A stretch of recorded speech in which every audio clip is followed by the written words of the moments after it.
Hello friends, बहुत दिनों के बाद आज मैं आप लोगों के सामने एक न्यू टॉपिक लेकर के आया हूँ। इतने दिनों से हमारी क्लासेस रेगुलर नहीं हो पाई। मेरी तबीयत कुछ ख़राब हो गई थी, महीनों दिन परेशान रहा। आज फाइनली ठीक हो गया हूँ, कुछ दिनों से ठीक महसूस कर रहा हूँ, तो फिर से क्लासेस को कंटिन्यू कर रहा हूँ और आगे भी कंटिन्यू करता रहूँगा। तो आप लोग प्लीज़ चैनल पे बने रहेंगे और इम्पॉर्टेंट टॉपिक्स को हम लोग इस चैनल के थ्रू करेंगे। आज का हमारा टॉपिक है पोषण। पोषण जो कि आप लोग स्कूल लेवल में पढ़ चुके होंगे कि पोषण हमारे शरीर के लिए क्या पूरे जीवों के लिए ज़रूरी होता है, चाहे वो पौधे हों या फिर कोई जंतु। तो पोषण जो प्रक्रिया होती है वो पौधों में अलग तरीके से होती है। उनमें विशेष तरीके के जो ऊतक होते हैं वो उनको पोषण देने में मदद करते हैं, उनके ग्रोथ में मदद करते हैं। उसी तरीके से जीवों में अलग अलग प्रकार के पोषण की प्रक्रियाएं होती हैं। किन्हीं में पोषण की प्रक्रिया 2 चरणों में, किसी में 3 चरणों में, किसी में 5 चरणों में होती है। तो हम लोग यहाँ पे जो पोषण की प्रक्रिया पढ़ेंगे आज जंतु में। और जंतु आप लोग जानते हैं कि सारे जंतु जो उनमें पोषण की प्रक्रिया होती है वो अपना पोषण जो होते हैं दूसरों से यानी दूसरे जीवों से प्राप्त करते हैं, दूसरों की मदद से प्राप्त करते हैं। यानी कि जैसे वो कोई हरी सब्ज़ी खा रहे हैं तो कहीं ना कहीं वो हरी सब्ज़ी पे डिपेंडेंट है। वो हरी सब्ज़ी हम लोग क्या करते हैं, प्रकृति में वो हरी सब्जियां जो होती हैं बाय नेचर, हम लोग तो केवल उसमें सहयोग करते हैं ना कि उसको खेती करते हैं, जुताई करते हैं, अनाज को उपजाते हैं, लेकिन रियलिटी देखा जाए तो वो हमें प्राकृतिक रूप से प्राप्त होती है। ठीक है, वो हमारा जो कार्य होता है वो हम करते हैं, नेचर के थ्रू वो डेवलप होता है और डेवलप होने के बाद उससे हमें अनाज मिलता है और उस अनाज को पकाते हैं, फिर हम लोग खाते हैं, तब हमारा जीवन यापन होता है। ठीक है, तो जंतु में आप लोग पढ़े होंगे कि जंतु कोशिका के आधार पर 2 प्रकार के होते हैं। एक जो एक ही कोशिका के बने होते हैं जिनको एक कोशिकीय जीव बोलते हैं, इंग्लिश में उसे यूनिसेलुलर कहते हैं। और एक ऐसे जीव होते हैं जो बहुत सारी कोशिकाओं के बनते हैं जिन्हें बहुकोशिकीय जीव कहते हैं, जिनको मल्टी सेलुलर बोलते हैं। ठीक है, तो हम लोग आज का जो हमारा टॉपिक है वो हमारा एक कोशिकीय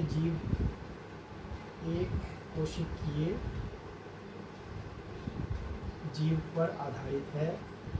और वो कौन सा जीव है, एक कोशिकीय जीव पे आधारित है हमारा आज का टॉपिक। और उस एक कोशिकीय जीव का नाम है अमीबा। आज हम लोग पढ़ेंगे अमीबा कैसे जिंदा रहता है, वो खाना कैसे लेता है, कैसे उसको डाइजेस्ट करता है और कैसे फिर उसको बाहर निकालता है। तो चलिए शुरू करते हैं। तो देखिए, हम लोग जानते हैं कि अमीबा का जो आकार होता है वो निश्चित नहीं होता है। यानी कि इसका आकार जो होता है, अमीबा का आकार जो होता है वो निश्चित नहीं है, यानी अनिश्चित होता है। ठीक है, अमीबा चूँकि ये क्या है, एक कोशिकीय जीव है। ठीक है, तो हम लोग पढ़े हैं कि एक कोशिकीय जीव के बीच में एक केंद्रक होता है। ठीक है, एक केंद्रक होता है जिसको हम क्या बोलते हैं, न्यूक्लियस, जिसको इंग्लिश में बोलते हैं न्यूक्लियस। ठीक है, ये न्यूक्लियस ही क्या करते हैं, इस पूरे सेल को रेगुलेट करने का काम करता है। कौन चीज़ अंदर आएगा, कौन इस मतलब सेल के अंदर रहेगा, कौन सेल के बाहर जाएगा। ठीक है, तो अब ये क्या करता है, तो ये आकार जो होता है अनिश्चित होता है। क्यों होता है भाई, रीज़न क्या है, कुछ तो ऐसा होगा जिसके कारण इसका आकार बदलता रहता है। तो आकार बदलने का रीज़न क्या होता है, ये अमीबा का ये जो स्ट्रक्चर होता है ना, ये हमेशा मतलब ये देख रहे हो आप किनारे में, ये जब देख रहे हो थोड़ा ऊपर का ये उठा हुआ पोर्शन, ये उठा हुआ पोर्शन, कभी कभी अमीबा क्या होते हैं ना, इस तरीके के स्ट्रक्चर ऐसे बना करके कभी कभी ऐसा भी बना लेता है। ठीक है, ये जो आकार बनाया, तो चूँकि ये इनमें फ्लेक्सिबिलिटी होती है, ठीक है, लचीलापन होता है, और ये आराम से क्या होता है, कभी इस तरीके के, कभी इस तरीके के, कभी इस तरीके के भी बन सकते हैं। तो देखिए ये जो आकार में जो चेंजेस आता है, जो बदलाव आता है, वो कूट पाद के द्वारा आता है। इसको बोलते हैं कूट पाद। ठीक है, ये उभरा हुआ जो पोर्शन है इसको कूट पाद बोलते हैं। उसी तरीके से इधर भी है तो इसको भी बोलेंगे कूट पाद, जिसको इंग्लिश में आप लोग पढ़े होंगे स्यूडोपोडिया। स्यूडोपोडिया कहते हैं, स्यूडोपोडिया, इसको हम लोग क्या कहते हैं, स्यूडोपोडिया। तो याद रखिएगा कि कभी कभी क्वेश्चन आता है कि अमीबा का आकार किसके कारण बदलता रहता है, तो स्यूडोपोडिया या हिंदी में कूटपाद, ये टॉपिक याद रखिए। ये बहुत ही हेल्पफुल होता है। ये क्या मदद करता है अब वो देखते हैं। देखिए अमीबा जो होता है वो जब खाना, यानी उसको जब भूख लगती है तो जब वो खाना लेता है किस प्रकार लेता है उसको अब देखते हैं।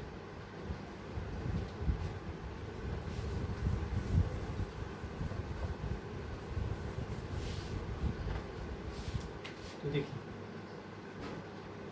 अभी अमीबा जो है इस तरीके का है, ठीक, बीच में न्यूक्लियस हो गया।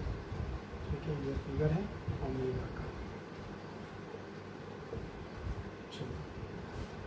इसको जब भूख लगती है तो ये क्या खाता है, खाने में इसका क्या चाहिए भाई, इसका खाना क्या है, ये खाने में क्या क्या लेता है, ये शैवाल के छोटे छोटे टुकड़ों को खाता है। शैवाल के छोटे छोटे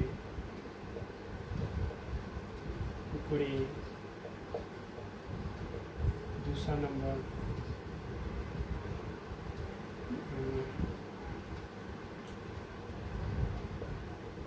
छोटे छोटे बैक्टीरिया, छोटे छोटे बैक्टीरिया।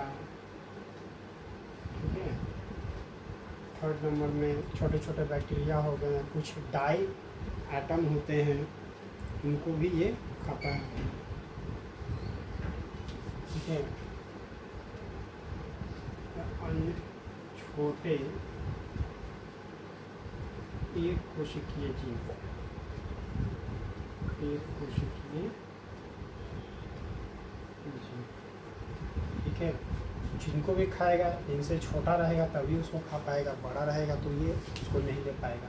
तो देखिए छोटे छोटे से वो शैवाल के टुकड़े होते हैं उनको खा सकता है, छोटे छोटे बैक्टीरिया जो इनसे छोटे होते हैं उनको खा सकता है, अन्य छोटे एक कोशिकीय जो इससे भी छोटा होता है उसको ये खाता है। कैसे खाएगा, कैसे लेगा, सपोज कि यहाँ पे एक छोटा सा शैवाल का टुकड़ा है, ये क्या है, शैवाल का टुकड़ा, शैवाल का टुकड़ा है। ठीक है, अब ये क्या करता है, ये अपने इस वाले पोर्शन को यहाँ से ये क्या करता है ना, अपने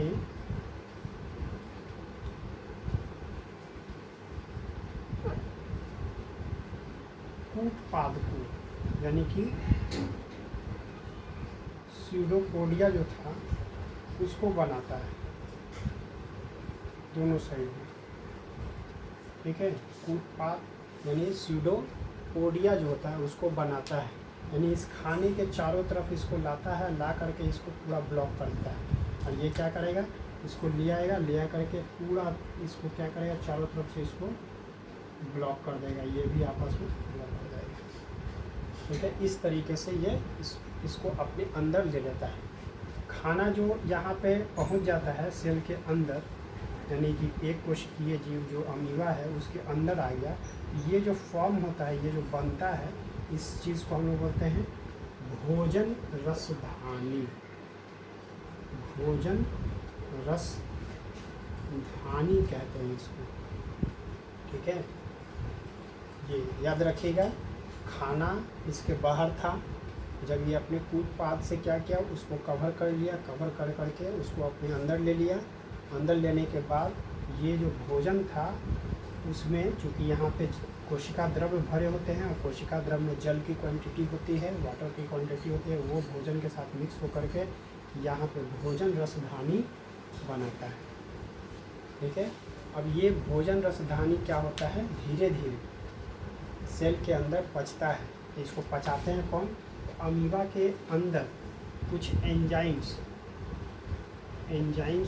रिलीज़ होते हैं। एंजाइम जो होते हैं वो रिलीज़ होते हैं, निकलते हैं, और वो इनको क्या करते हैं, पचाने में मदद करते हैं। ठीक है, पचाने के बाद जो चीज़ पच जाता है वो एब्जॉर्ब कर लेता है, अमीबा अपने अंदर एब्जॉर्ब भी कर लेता है। एब्जॉर्ब करने के बाद जो अनपचे खाने होते हैं उनको ये क्या करता है, फिर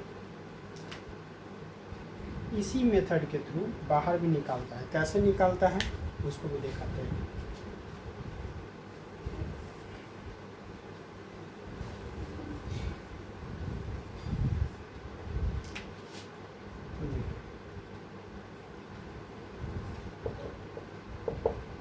देखिए यहाँ पे भोजन रसधानी था। ठीक है, चूँकि खाना क्या हो गया, अब ये पच चुका है, यानी कि अनपचा खाना है। अब ये अनपचा भोजन है, जिसको हम लोग वेस्ट मटेरियल बोलते हैं, वो अब निकालेगा, बॉडी से बाहर निकालेगा। कैसे निकालेगा, तो ये क्या करता है ना, अपने इस वाले स्ट्रक्चर को, ये जो यहाँ पे है, इसको क्या करता है, अब ये इसको अपने स्ट्रक्चर को चेंज करता है। चेंज करके पहले धीरे धीरे इसको क्या करता है, पहले इसको ऐसे बनाएगा, इस तरीके से बनाएगा। बनाने के बाद फिर क्या करेगा, फिर चेंज करेगा। चेंज करने के बाद फिर एक समय आएगा, ऐसा आएगा कि इसका स्ट्रक्चर ऐसे बन जाएगा, इस टाइप से बनाएगा। तो इस टाइप से बनाने के बाद ये क्या होता है, फूड सेल से बाहर निकल जाता है। बाहर निकलने के बाद ये हट गया, अब फिर से ये अमीबा अपना स्ट्रक्चर जो है, जो मन चाहा वैसा ले लेता है। तो इसी तरीके से अमीबा में पाचन प्रक्रिया होती है। तो अमीबा में 3 चरणों में पोषण होता है, याद रखिएगा। ये भी क्वेश्चन पूछता है कि अमीबा में पोषण कितने चरणों में होता है। अमीबा में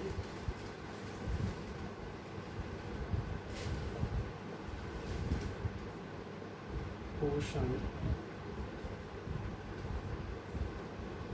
कितने चरणों में